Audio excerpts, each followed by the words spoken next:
Good morning हमारे प्यारे बच्चों। स्वागत है एक बार फिर से आपके अपने यूट्यूब चैनल लर्न विथ एजे में। बच्चों आशा करते हैं स्वस्थ और मस्त होंगे, पढ़ाई लिखाई अच्छी खासी चल रही होगी। बच्चों आज की इस वीडियो की सीरीज में यानी डायरेक्ट इनडायरेक्ट की इस सीरीज में हम हाजिर हैं आपके सामने इम्परेटिव सेंटेंस को लेकर। आज की इस वीडियो में हम देखेंगे बेटा इम्परेटिव सेंटेंस होता क्या है, कैसे इसको डायरेक्ट से इनडायरेक्ट में बदलेंगे, इम्परेटिव सेंटेंस को डायरेक्ट से इनडायरेक्ट बदलने के जो सारे नियम होते हैं वो कौन कौन से होते हैं, आज के सारी वीडियो में हम आपको बताने वाले हैं। और इसके नेक्स्ट वीडियो में, इसके बाद जो आगे अगली वीडियो आपको आएगी उसमें हम ये देखेंगे कि यदि इम्परेटिव सेंटेंस यदि निगेटिव हो तब कैसे बनाएंगे, फॉरवर्ड का कैसे प्रयोग करेंगे, ये सारी बातें आपको हमारी अगली वीडियो में मिल जाएगी। ठीक है, इसके पहले बेटा हम आपको बता दें कि मैंने डायरेक्ट इनडायरेक्ट की बेसिक कॉन्सेप्ट, डायरेक्ट इनडायरेक्ट होता क्या है, ठीक है, उसके निगेटिव सेंटेंस को कैसे बदलते हैं और उसके डायरेक्ट में यदि कोई टेंस है तो इनडायरेक्ट में क्या आ जाएगा, बेसिक रूल बेटा सब 1 से लेकर 4 पार्ट तक मैंने अपने ऑलरेडी चैनल पे अपलोड कर दिए हैं। यदि आपने नहीं देखा है तो सबसे पहले बेटा हमारे इस चैनल पे जाइए, आपको प्लेलिस्ट बनी होगी डायरेक्ट और इनडायरेक्ट के नाम से, वहाँ पर आपको सारी वीडियो मिल जाएगी। और इस वीडियो के डिस्क्रिप्शन बॉक्स में मैं उस सारी वीडियो का लिंक दे दूंगा, आप चाहे तो यहाँ से भी आप जाके देख सकते हैं बेटा। ठीक है, और वीडियो को शुरू करने से पहले हम आपको ये बता दें कि जो भी बच्चे हमारे इस चैनल पे नए आए हैं सबसे पहले हमारे इस चैनल को लाइक, ज़्यादा से ज़्यादा शेयर और वीडियो को देखकर क्या करेंगे बेटा, सब्सक्राइब जरूर कर देंगे। सब्सक्राइब करने के साथ साथ बेल आइकन को जरूर दबा देंगे ताकि हमारे आने वाली वीडियो का नोटिफिकेशन उनको मिलता रहे बेटा। ठीक है, आइए ज़्यादा देर न करते हुए शुरू करते हैं आज की वीडियो को। देखिए बेटा डायरेक्ट इनडायरेक्ट तो हम इसमें बाद में बनाएंगे, लेकिन हम आपको पहले ये बता दें ताकि आपके अदर एग्जाम में या कुछ भी आए तो आप ये भी बना सकें। देखिए इम्परेटिव सेंटेंस पहले होता क्या है हम ये जानेंगे आज। ठीक है, क्या होता है बेटा, आइए देखते हैं आपको। वर्ब के first form do not, never, always, please, kindly से शुरू होने वाले वाक्य आज्ञा सूचक या इम्परेटिव सेंटेंस होते हैं। ध्यान से सुनिए बेटा मैं क्या कर रहा हूं। वर्ब के first form do not, never, always, please, kindly से शुरू होने वाले वाक्य आज्ञा सूचक या इम्परेटिव सेंटेंस कहलाते हैं। यानी जो भी वाक्य बेटा, ठीक है, यानी जिस भी वाक्य की शुरुआत वर्ब के फर्स्ट फॉर्म से हो, डू नॉट से हो, नेवर से हो, ऑलवेज से हो, प्लीज से हो, काइंडली से हो, वे सभी वाक्य आज्ञा सूचक या इम्परेटिव सेंटेंस के अंतर्गत आते हैं। अब इसका मतलब क्या हुआ बेटा, इनसे यानी इन सभी वाक्यों से आज्ञा, आदेश, इच्छा, मना करना तथा निर्देश आदि का भाव प्रकट होता है। क्या क्या होता है बेटा, इन वाक्यों से आज्ञा, आदेश, इच्छा, मना करना, निर्देश आदि के भाव प्रकट होते हैं। ठीक है बेटा, तो आप पहचान लिए कि इम्परेटिव सेंटेंस पहले कैसे पहचानेंगे। तो जैसे वर्ब का first form do not, never, यदि, ऑलवेज, प्लीज, काइंडली जैसे शब्द है तो समझ जाइएगा वो इम्परेटिव सेंटेंस है। ठीक है, और इसमें कैसे भाव आपको मिलेंगे, जैसे आज्ञा का भाव, आदेश का, इच्छा का, मना करना का आदि, निर्देश देना आदि, ये सब भाव किसको प्रकट करते हैं, इम्परेटिव सेंटेंस को बेटा। आइए हम आपको एग्जाम्पल बता देते बेटा, जैसे एग्जाम्पल से आपको और थोड़ा सा समझ में आ जाएगा कि इम्परेटिव सेंटेंस होता क्या है। ठीक बेटा, तो पहला एग्जाम्पल क्या है, ओपन। देखिए बेटा, ठीक है, आइए बेटा हम आपको एग्जाम्पल से थोड़ा समझा देते हैं कि आखिर इम्परेटिव सेंटेंस होता क्या है, जिससे आपको अच्छे से समझ में आ जाएगा। ठीक है, आइए देखिए बेटा, ओपन द बॉक्स नाउ, अब बॉक्स खोलो। ठीक है, ओपन द बॉक्स नाउ, अब बॉक्स खोलो। क्लीन द हाउस, जैसे होता है ना कि पापा को या मम्मी कहती हैं घर साफ करो। ठीक है, तो वो क्या कर रहे हैं, आज्ञा आपको दे रहे हैं। ठीक है, आपको उनकी आज्ञा को क्या करना होगा, मानना होगा। क्लीन द हाउस, घर साफ करो। ऑलवेज रिमेंबर दिस थिंग, यह बात हमेशा याद रखो।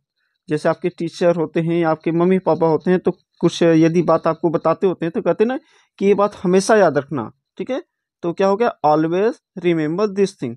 ये सब किसके एग्जाम्पल है बेटा, इम्परेटिव सेंटेंस के। आइए चलते हैं आगे, इसके नियम को देखते हैं कैसे डायरेक्ट इनडायरेक्ट में बदलता है। देखिए बेटा अब हम क्या पढ़ने वाले हैं, इम्परेटिव सेंटेंस को डायरेक्ट से इनडायरेक्ट स्पीच में बदलने के नियम। यानी अब हम वो सारे नियम पढ़ेंगे जो क्या करते हैं, इम्परेटिव सेंटेंस को डायरेक्ट से इनडायरेक्ट स्पीच में बदलने में मदद करते हैं बेटा। ठीक है, तो आइए देखते हैं क्या कहता है नियम हमारा।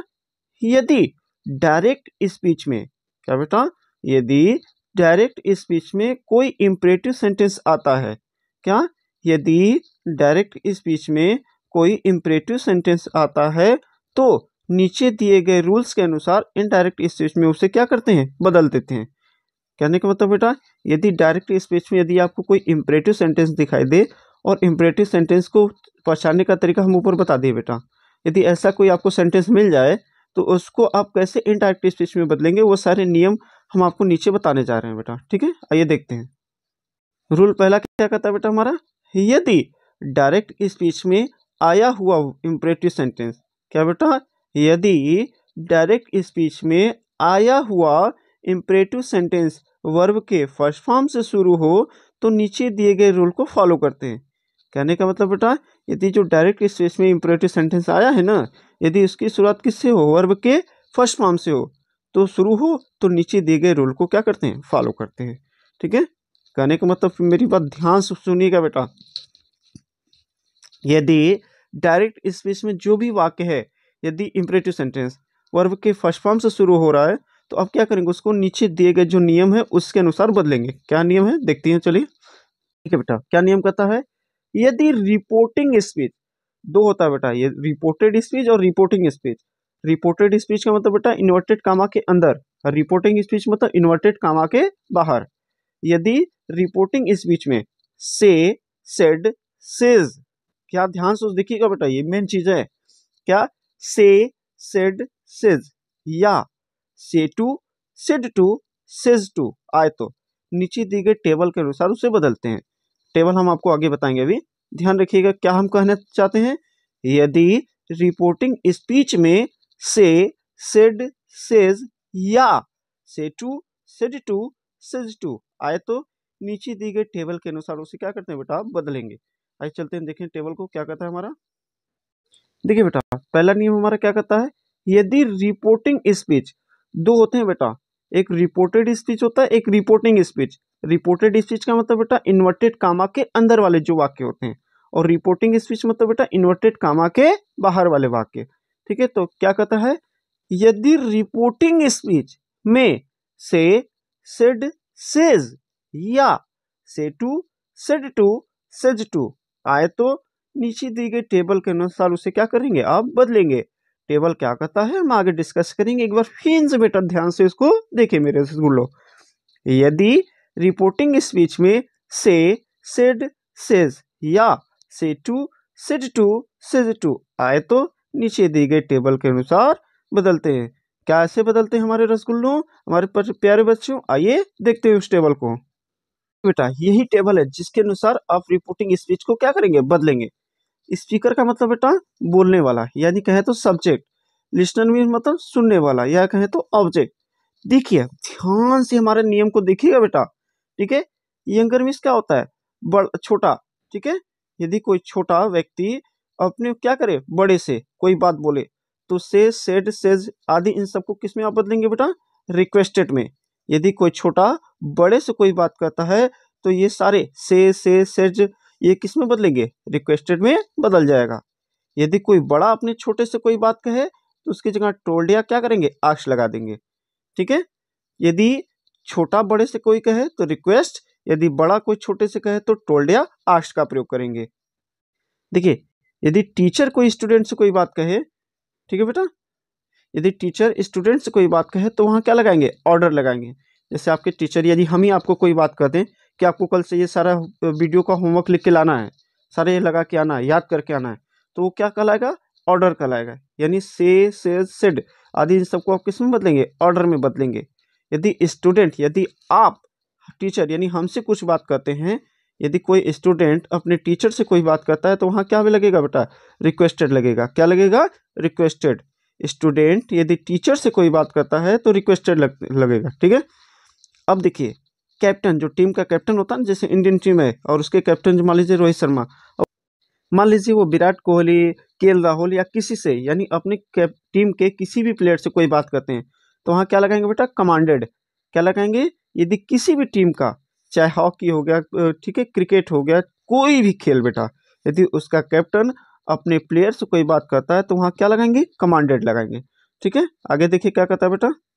यदि बेटा देखिए प्लेयर अपने कैप्टन से कोई बात करे तो क्या लगाएंगे, रिक्वेस्टेड लगाएंगे। ठीक है, यदि वही केएल राहुल, ठीक है, या विराट कोहली, यदि रोहित शर्मा से कोई बात कहें तो वहाँ क्या लगेगा, रिक्वेस्टेड लगेगा। ठीक है, यदि किसी भी टीम का बेटा, जरूरी नहीं कि हम केवल क्रिकेट की बात करें, हॉकी हो गया, कबड्डी हो गया, क्रिकेट हो गया, ठीक है, यदि उसका प्लेयर अपने कैप्टन से कोई बात करना चाहता है तो वहाँ क्या लगाएंगे, रिक्वेस्टेड लगाएंगे। ठीक है, यदि कैप्टन सोल्जर से कोई बात कहे, ये जो सेना उना के बड़े जो अधिकारी होते हैं ना, उनको कैप्टन कहा जाता है। ठीक है, यदि वो अपने सोल्जर यानी सैनिकों से कोई बात कहें तो क्या होगा, ऑर्डर्ड होगा। ठीक है, क्या बेटा, क्या हम करना चाह रहे हैं, ध्यान से समझिएगा। ठीक है, यदि बेटा, यदि कैप्टन किसी भी सेना के जो बड़े अधिकारी होते हैं, यदि वो अपने किसी सैनिक से कोई बात कहें तो बेटा वहाँ ऑर्डर लगेगा। यदि पिताजी अपने बेटे से कोई बात कहें तो ऑर्डर्ड या टोल्ड का प्रयोग करेंगे। ठीक है, यदि आपके पिताजी आपसे कोई काम करते हैं कि मेरे लिए चाय लाओ, या फिर मेरी चश्मा लेकर आओ, या मेरा मैगजीन लेकर आओ, ठीक है, ये साफ कर दो, घर साफ कर दो, या कोई भी बात बेटा, ठीक है, आपके पिताजी आपसे कहते हैं तो वहाँ ऑर्डर या टोल्ड लगेगा। ठीक है, देखिए, यदि फ्रेंड यदि आपका कोई फ्रेंड आपसे कहता है, यदि आप या अपने फ्रेंड से कोई बात करते हैं तो सेड या सेस्ट को किस में बदलेंगे बेटा, टोल्ड या आस्क्ड में बदलेंगे। ठीक है, ध्यान रखिएगा, ये सारे नियम बेटा बहुत जरूरी है, क्योंकि आपको यही आगे बनाने में, सेंटेंस को इनडायरेक्ट से इनडायरेक्ट में बदलने में बहुत मदद करेगा बेटा। ठीक है, आइए चलते हैं, जो हमारे बचे हुए नियम है उसको देखते हैं क्या कहता है। देखिए बेटा, ऊपर दी गई टेबल के अनुसार रिपोर्टिंग वर्ब में परिवर्तन करते हैं, यानी से, सेड, सेड आदि इसको तो बदलते ही हैं, लेकिन इसके अलावा नीचे दी गई शब्दों को भी रिपोर्टिंग वर्ब के स्थान पर प्रयोग किया जाता है। यानी जो हम अभी आपको रूल बताया ना कि यदि बड़ा छोटे से कहता है, छोटा बड़े से कोई कहेगा तो उसको किस तरह से रिक्वेस्टेड ऑर्डर में बदला जा रहा है ना, तो वो तो लगेगा ही बेटा, लेकिन इसके अलावा कुछ अलग से वर्ड होते हैं जो क्या होते हैं, आपके रिपोर्टिंग वर्ब में से, सेट की जगह प्रयोग किए जाते हैं। ये बस आप ध्यान रखिएगा, आपको इधर क्या करना है, बस ये लिख लीजिएगा, आपके इतना इंपॉर्टेंट वो नहीं है, बस आपको ये जान लेते हैं। ठीक है, इतना कोई जरूरी नहीं, जो जरूरी है मैंने आपको ऊपर बता दिया, बस आपको इसको जान लीजिए। जैसे warn, implore, threaten, blizzard, entreat, argue, beg, ये सब भी क्या होते हैं, इसके से, सेड आदि इन सब के जगह ये भी प्रयोग किया जाता है। कब किया जाता है अभी आपको ध्यान नहीं रखना है, बस अभी आपको जितना पढ़ाएगा बेटा बस उसी पर ध्यान रखिए, आगे आपको नहीं जाना है। ठीक है, तो क्या ऊपर दी गई टेबल के अनुसार रिपोर्टिंग वर्ब में परिवर्तन तो करते ही हैं, तथा इसके अलावा नीचे दी गई शब्दों को भी रिपोर्टिंग वर्ब के स्थान पर प्रयोग किया जाता है। यानी ये सब जैसे वार्न, ठीक है, implore, threatens, pressured, entreat, argue, beg, ये सब भी प्रयोग किया जाता है बेटा, लेकिन कैसे, कब, कहाँ, किस तरह से किया जाता है ये भी आपको ध्यान नहीं रखना, बस इसको याद रख लीजिए कि ये भी लगता है। ठीक है, आइए चलते हैं आगे की तरफ। आइए देखिए बेटा, अब मेन हमारा नियम यहाँ से स्टार्ट होता है, वो तो ऊपर का भी था ही, लेकिन ये भी नियम आपको क्या करेंगे, डायरेक्ट से इनडायरेक्ट में बदलने में बहुत मदद करेंगे हमारे बच्चों। ठीक है, क्या कहता है, देखिए कहता है, कामा को हटा देते हैं, जो डबल इन्वर्टेड कामा रहेगा उसको हटा देते हैं तथा उसके स्थान पर टू का प्रयोग करते हैं। क्या बेटा, कामा को हटा देते हैं तथा उसके स्थान पर टू का प्रयोग करते हैं। ठीक है, और ठीक है बेटा, आज रूल देखते हैं तीसरा क्या कहता है। यदि वाक्य में सर, मैडम, प्लीज, काइंडली जैसा शब्द आए तो ठीक है बेटा उन्हें हटा दिया जाता है। ऐसे सेंटेंस में, यदि किसी भी सेंटेंस में बेटा सर, मैडम, प्लीज, काइंडली जैसा शब्द आए तो इन्हें हटा दिया जाता है। ऐसे सेंटेंस में रिपोर्टिंग वर्ब को यानी से, सेड, सेज आदि को या तो रिक्वेस्ट में, या तो रिक्वेस्ट में, या रिक्वेस्टेड में बदल देते हैं बेटा। ठीक है, बस यदि अगर ऐसा कहीं आएगा ना, यदि आप पहचान लीजिए सर, मैडम, प्लीज, काइंडली जैसे शब्द आए तो ऑर्डर, रिक्वेस्टेड ये सब भूल जाइए। अब क्या लगेगा यहाँ, रिक्वेस्ट, रिक्वेस्ट या रिक्वेस्टेड, यही एक में ही बदलेगा। और चौथा क्या कहता है बेटा, अन्य परिवर्तन साधारण वाक्यों की तरह किए जाते हैं। अब इसका क्या मतलब होता है अन्य परिवर्तन, जैसे आपको टेंस बदलना, सब्जेक्ट का ऑब्जेक्ट में बदलना, ऑब्जेक्ट का पोजेसिव प्रोनाउन में बदलना, ये सारे नियम पहले जैसे हम आपको सिखाए थे वैसे ही लागू होंगे। ठीक है, आइए कुछ एग्जाम्पल की तरफ आपको लेकर चलते हैं, जिससे आपको डायरेक्ट से इनडायरेक्ट स्पीच में इंपेरेटिव सेंटेंस को बदलने में बहुत मदद मिलेगी बेटा। आइए देर न करते चलिए, क्या बात है, चलिए चलते हैं अपने एग्जाम्पल की तरफ। और बेटा अगर आपको ये वीडियो अगर अच्छा लग रहा हो तो ज़्यादा से ज़्यादा वीडियो को बेटा लाइक और शेयर जरूर करेगा, ताकि हमें भी मोटिवेशन मिलता रहे और मैं ऐसे ही वीडियो बनाता रहूँ आपके लिए। देखिए बेटा, पहला एग्जाम्पल हमारा क्या कहता है, राम सेड टू श्याम, राम ने श्याम से कहा हैव अ सीट, बैठ जाइए, ठीक है, अपना स्थान ग्रहण करें। ठीक है, अब देखिए यहाँ पता नहीं चल रहा है कि राम बड़ा है कि श्याम बड़ा है, श्याम बड़ा है कि राम बड़ा है, कौन बड़ा है कौन छोटा है, कुछ नहीं पता चल रहा है। ठीक है, तो या फिर अगर हम क्या बोलें कि यदि अगर लग रहा है एक तरह से देखा जाए तो दोस्ती है। ठीक है, तो हम क्या बोलते हैं, जब दोस्त आपस में बात करें तो वहाँ क्या लगेगा, टोल्ड या रिक्वेस्टेड लगेगा। ठीक है, याद करिएगा, राम सेड टू श्याम, ठीक है, हैव अ सीट। ठीक है, तो इसको क्या करेंगे बेटा, राम को राम ही रहने देंगे, सेड टू किस में बदल गया, टोल्ड या रिक्वेस्टेड में, डबल इन्वर्टेड कामा को हटाएंगे, टू का प्रयोग करेंगे। ठीक है, उसके बाद हैव अ सीट वैसे ही लिख देंगे बेटा। ठीक है, एक बार फिर से देखिए हम क्या कहना चाहते हैं। देखिए, Ram said to Shyam have a seat. अब देखिए बेटा, लग रहा है राम और श्याम एक दूसरे के दोस्त हैं। यदि ये क्या करेंगे, यदि एक दूसरे के दोस्त आपस में बात करें तो उसको सेड, सेज, यदि जो भी रहे बेटा ना, उसको टोल्ड या रिक्वेस्टेड में बदला जाता है। ठीक है ना, अब कैसे बदलेंगे, देखिए, राम का राम हो गया, ठीक है, सेड टू टोल्ड या रिक्वेस्टेड में बदल गया, श्याम क्या श्याम हो गया, डबल यूनाइटेड कामा को हटाएंगे, टू का प्रयोग हो गया, और हैव अ सीट इसमें कुछ बदलने लायक तो है नहीं, इसलिए इस पूरा का पूरा वैसे ही उतार के रख देंगे बेटा। अब देखिए बेटा, एक क्या कहता है दूसरा हमारा example, father said to me, पिताजी ने मुझसे कहा get out of my room, मेरे कमरे से क्या हो जाओ, बाहर चले जाओ। पिताजी ने मुझसे कहा मेरे कमरे से बाहर चले जाओ, gate out of my room. अब देखिए, आप पिताजी आपसे कहेंगे तो सीधी सीधी बात ऑर्डर लगेगा, क्योंकि वो बड़े हैं, बड़े हैं तो क्या लगेगा, ऑर्डर लगेगा। तो फादर का बेटा फादर हो गया, सेड टू ऑर्डर में बदल गया, मी का मी हो गया, डबल इन्वर्टेड कामा को, ठीक है, डबल इन्वर्टेड कामा को जैसे हटाएंगे उसके स्थान पर टू लग गया, गेट का गेट हो गया, आउट का आउट हो गया, ऑफ का ऑफ हो गया। अब देखिए यहाँ ये माइक क्या है बेटा, फर्स्ट पर्सन है ना, फर्स्ट पर्सन का कौन सा है, पोजेसिव एडजेक्टिव है। अब ये फर्स्ट पर्सन किसके अनुसार बदलेगा, ये फादर के अनुसार। ठीक है, तो फादर क्या है, ही है, तो ही का पोजेसिव एडजेक्टिव क्या होगा, ठीक है, ही हिज हिज, क्या होगा बेटा, हिज होगा, और रूम का रूम होगा। चलिए एक बार सिम से समझा देते हैं।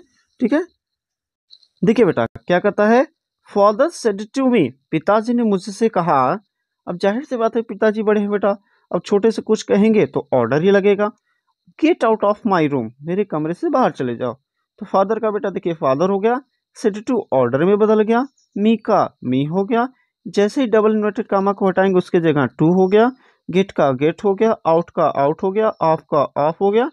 ये माइक कैसे बदलेगा, ये है बेटा फर्स्ट पर्सन का पोजेसिव एडजेक्टिव है। क्या है बेटा, फर्स्ट पर्सन का पोजेसिव एडजेक्टिव। ये फर्स्ट पर्सन किसके अनुसार बदलता है, सब्जेक्ट के अनुसार बदलता है बेटा। सब्जेक्ट में फादर है, फादर मेल है तो क्या लगेगा, ही का पोजेसिव एडजेक्टिव क्या होता है बेटा, हीज होता है, और रूम का रूम। यदि अगर आप बेटा ये समझ में नहीं आओ ना, तो हम पहले वाले या पहले की दूसरी वीडियो में ये बताए हैं कैसे पोजेसिव एडजेक्टिव बदलता है, कैसे पोजेसिव प्रोनाउन बदलता है, ये आप जाके हमारे पहले वाले या दूसरे वीडियो में आप देख सकते हैं उसको। ठीक है बेटा, आशा करते हैं ये भी समझ में आ गया होगा आपको। अब आइए चलते हैं बेटा अपने आगे की तरफ। अब देखिए बेटा, एक थोड़ा सा स्पेशल रूल है, नियम है, आपको बता देते हैं।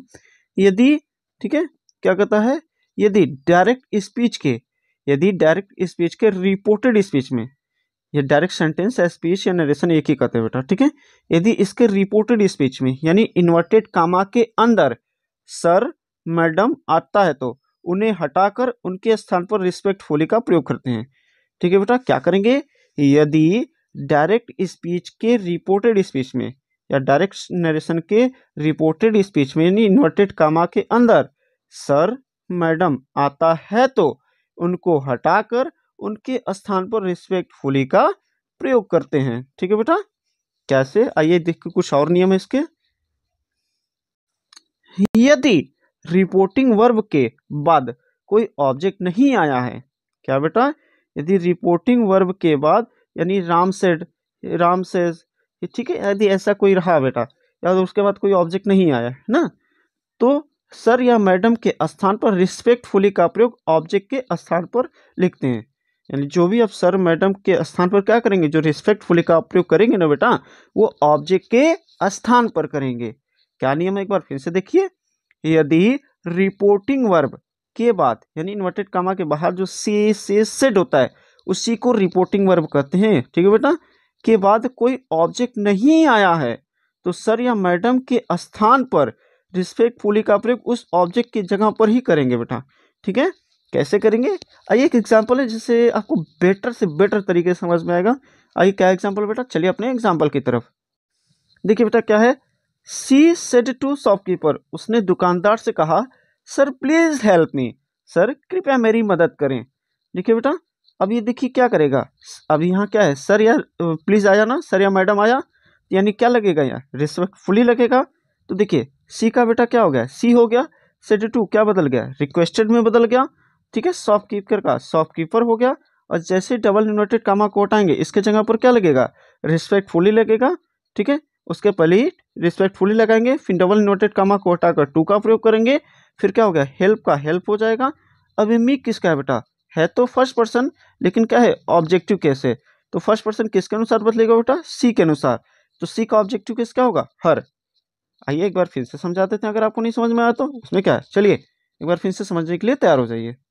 देखिए बेटा, सी सेड टू शॉपकीपर, उसने दुकानदार से कहा sir please help me, sir या महोदय कृपया मेरी मदद करें। तो देखिए बेटा यहाँ क्या लगा है, सर लगा है, तो सेड टू किस में बदल जाएगा, रिक्वेस्टेड में। तो आइए देखिए ध्यान से, सी का बेटा सी हो गया, सेड टू रिक्वेस्टेड में बदल गया, द शॉपकीपर हो गया, डबल इन्वर्टेड का। अब इसकी जगह क्या करेंगे, पहले रिस्पेक्टफुली का प्रयोग करेंगे क्योंकि यहाँ पे सर है, तो ठीक है। अब टू का के पहले ही रिस्पेक्टफुली का प्रयोग करेंगे, उसके बाद डबल इन्वर्टेड कामा को हटाएंगे, टू लगाएंगे, हेल्प का हेल्प हो गया, मी का हर हो गया। कैसे मी का हर हुआ बेटा, ये फर्स्ट पर्सन का क्या है, ऑब्जेक्टिव केस है। क्या बेटा, ऑब्जेक्टिव केस, फर्स्ट पर्सन किसके अनुसार बदलेगा, इस सी के अनुसार। सी का ऑब्जेक्टिव केस क्या होगा बेटा, हर होगा। ठीक है, ये मेरा था बेटा पहला एग्जाम्पल। आइए चलते हैं अपनी दूसरे एग्जाम्पल की तरफ। देखिए बेटा क्या कहता है, the student said to the teacher, विद्यार्थियों ने अध्यापक से कहा sir grant me leave for today, मुझे 2 दिन की छुट्टी देने की कृपा करें। ठीक है, सर मुझे 2 दिन की छुट्टी प्रदान करें। ठीक है, तो अब देखिए बेटा स्टूडेंट है, अपने टीचर से कहेंगे, तो अब यहाँ क्या लगा है, सर लगा है, तो हमें और कुछ सोचना नहीं है, सर मैडम ये काइंडली लगा है, तो बस यहाँ क्या लगाएंगे, रिक्वेस्टेड का प्रयोग कर देंगे। ठीक है, कैसे आइए देखते हैं। ठीक है, क्या है बेटा, the student said to teacher sir grant me leave for today. देखिए बेटा द स्टूडेंट का द स्टूडेंट हो गया, सेड टू रिक्वेस्टेड में बदल गया, द टीचर हो गया। ठीक है, अब उसके बाद क्या लगाएंगे, इस टू को लगाने से पहले क्या कर यूज करेंगे, रिस्पेक्टफुली का। अब इस डबल इन्वर्टेड कामा को हटा के टू का प्रयोग करिए, ग्रांट का ग्रांट हो गया। अब ये मी क्या है, फर्स्ट पर्सन आई मी, यानी फर्स्ट पर्सन का ऑब्जेक्टिव केस है, आई का ऑब्जेक्टिव कैसे, तो किसके अनुसार बदलेगा बेटा, स्टूडेंट के अनुसार। तो इसकी जगह हम ही लगा सकते हैं, ही का ऑब्जेक्टिव केस क्या होगा, हिम होगा, लिव का लिव होगा, फॉर टुडेज का फॉर टुडे।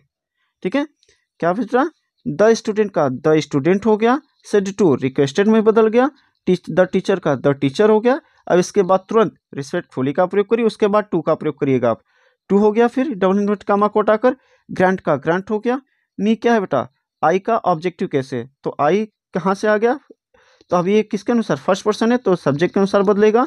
स्टूडेंट है, एक ही स्टूडेंट है, इसलिए यहाँ इसका ही का प्रयोग करेंगे। आप सी भी अपने हिसाब से लगा सकते हो सकता है लड़की हो। ठीक है, तो आप ही का ऑब्जेक्टिव किसका हो गया, हिम हो गया, लिव फॉर टुडे का लिव फॉर टुडे हो गया बेटा। ठीक है, इसमें देखिए कोई चेंजेस हुआ नहीं हुआ।